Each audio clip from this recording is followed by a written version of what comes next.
This is a massive maze that can rearrange itself at any time. Everyone trapped inside has been there for 3 years, and no one has ever found a way out. Every evening, the stone doors slam shut, and they don't open again until the next morning. No one has ever survived a night inside, because once those doors close, the creatures come out and take over. So Thomas and Minho had no choice but to carry their injured friend and try to find somewhere to hide. Then a blood-curdling shriek echoed in the distance. The sky was getting darker by the second. Thomas spotted some vines nearby and got an idea. They used them to hoist Albie up off the ground and keep him suspended in the air. Suddenly, the walls started shaking. A massive shadow appeared not far away. Minho completely lost it. He dropped everything and ran, leaving Thomas behind with no other options. Thomas squeezed himself into the vines and stayed as still as he could.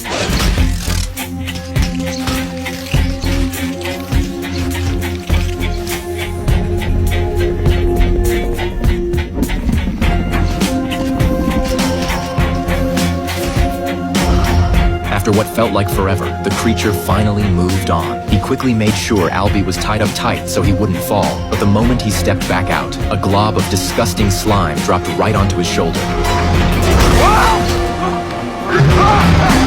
What he saw next sent him running in a full panic, but he didn't know the layout, and he ran straight into a dead end. Thinking fast, he used the rocks on the ground as footholds, grabbed onto the vines on the stone wall, and started climbing as fast as he could.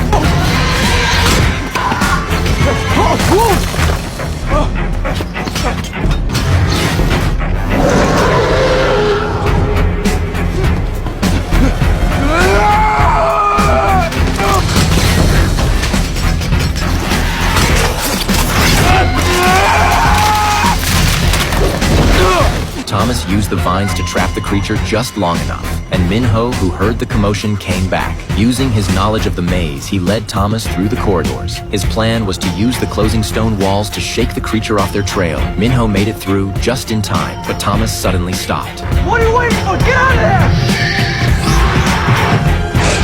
Come on!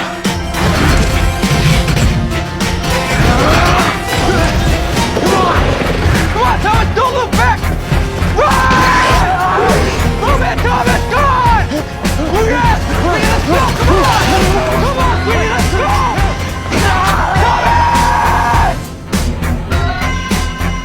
The next morning, the massive stone doors opened again, but the corridor was completely empty. Everyone assumed they were dead. Then just as people were giving up and walking away, Thomas and Minho appeared out of nowhere, and they brought their injured friend back with them. Everyone was stunned, because since the day they were sent here, not a single person had ever made it through a night in the maze. But Thomas didn't just survive, he actually killed one of the creatures. For the first time, people started to feel something they hadn't felt in a long time: hope. But Gally was furious. He felt like for 3 years, they had managed to coexist with the creatures outside. Sure, they never found a way out, but they built a camp. They could grow food and take care of themselves. Now Thomas had gone and killed one of those things and thrown everything off balance. And there wasn't just one creature out there. Nobody knew what would happen next. Would they come looking for revenge? Thomas had to be punished. Minho stepped up to defend him, but before he could even finish talking, a loud crash came from somewhere nearby. Everyone ran over to check, and inside, they found a girl lying there. She was clutching something in her hand.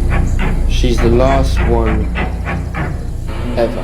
Because that's how everyone here had arrived, dropped in the same way, and every single person who came through lost all their memories, left with nothing but fear and confusion as they tried to figure out where they were. But the transport had always opened once a month. Thomas had only been there for 3 days when it opened again. While everyone was still trying to process what was happening, the girl suddenly opened her eyes and called out Thomas's name, then passed out again. It was pretty clear. Whatever was going on had something to do with Thomas. After that, Thomas went back into the maze with a group. They found the remains of the creature they had killed and pulled out a strange mechanical piece from its body. The number 7 was printed clearly on it. Nobody knew what it meant. Back at camp, Minho brought Thomas straight to one of the wooden huts. He pulled back a tarp on the table and revealed a detailed miniature map of the entire maze. Minho and the others had spent 3 full years running every corner of that maze to build it. They never found a way out, but Minho noticed the maze had 8 sections around the outside, each one holding a creature. Every night when the maze started shifting, one of those sections would open, releasing its creature to sweep through the corridors. The night they ran into trouble, Section 7 had been the one that opened, and the device they pulled off the creature might just be the key key to opening that door again. Meanwhile, the girl woke up. She refused to let anyone near her. She would only talk to Thomas. Her name was Teresa. She handed Thomas the only two things she had brought with her, 2 small vials of medicine. Neither of them knew what they were for, but Thomas suddenly thought of Albie, who had been suffering ever since the creature bit him. Maybe this was the cure. He went straight to Albie and injected him without hesitating. The next day, Thomas and Minho headed deep into the maze again, searching for a way out.